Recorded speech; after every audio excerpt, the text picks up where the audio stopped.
Okay, so we are continuing our football club history series, and in this video we're going to Germany, and we're looking at VfL Wolfsburg.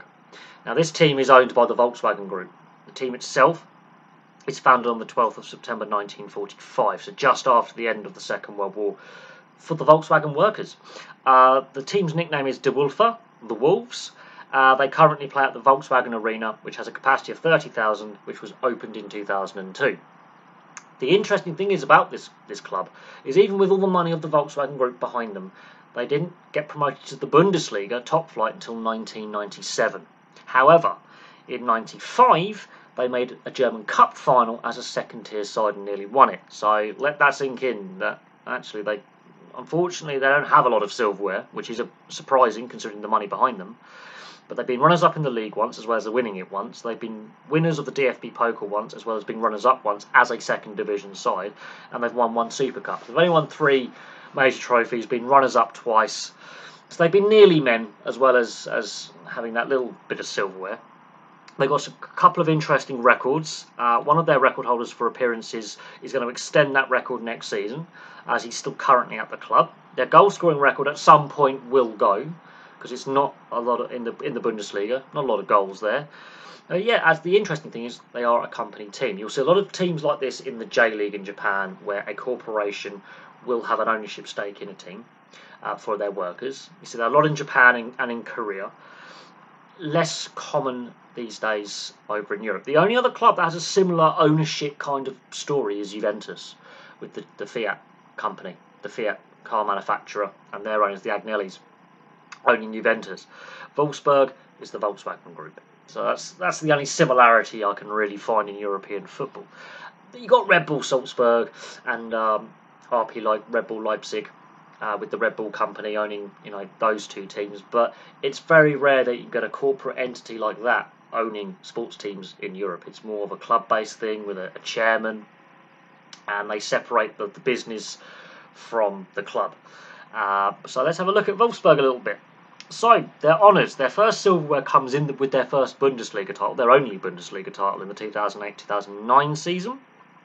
They were also runners-up in the 2014-2015 season, which was also a successful season for the club because they win their first DFB Pokal in 2014-2015. They also win the DFL Super Cup in 2015. So, they have a little successful spell in the mid-2010s and the late 2000s.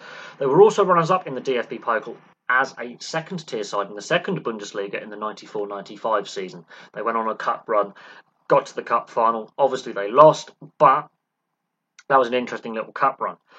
But it is very interesting, that lack of success, considering they're owned by the Volkswagen Group. The 2 records that I got, the appearance record in the Bundesliga is held by Maximilian Arnold at 383 games as of recording. He will add to that record next season. That's an appearance record. He's quite a ways clear of second place by a fair few appearances. So Maximilian Arnold is going to continue to add to his appearance record next season. The Bundesliga goals record, however, I think will tumble at some point. And that is currently held by Edin Dzeko when he was a player there. Obviously, he won the Bundesliga title with the club. He only scored 66 goals in the Bundesliga with Wolfsburg. But his time at Wolfsburg earned him a move to Manchester City. He's now currently playing for Inter Milan. He's near the end of his career now, but Edin Dzeko made his name at Wolfsburg, earned his big money, moved to Man City. What is also interesting is Wolfsburg, Man City have raided Wolfsburg before.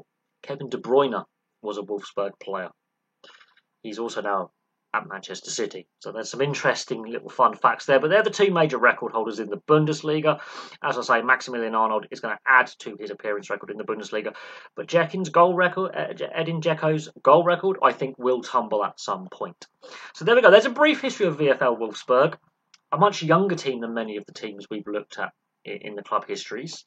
And they're one of the few company teams, so to speak. Few works teams, so to speak, that are still basically owned by the company or the businessmen who set them up, which is the Volkswagen Group.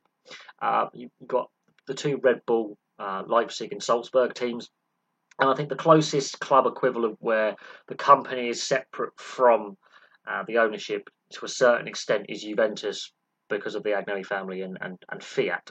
But that's as close as we're going to get, I think, in Europe to a true Works team, because the Volkswagen Group, they've set up a subsidiary as part of the ownership, but they pump the money in. But there's the 50+1 rule in Germany, and VfL Wolfsburg do follow that, so the fans do have a say on how the club is run and club policy. But there we go.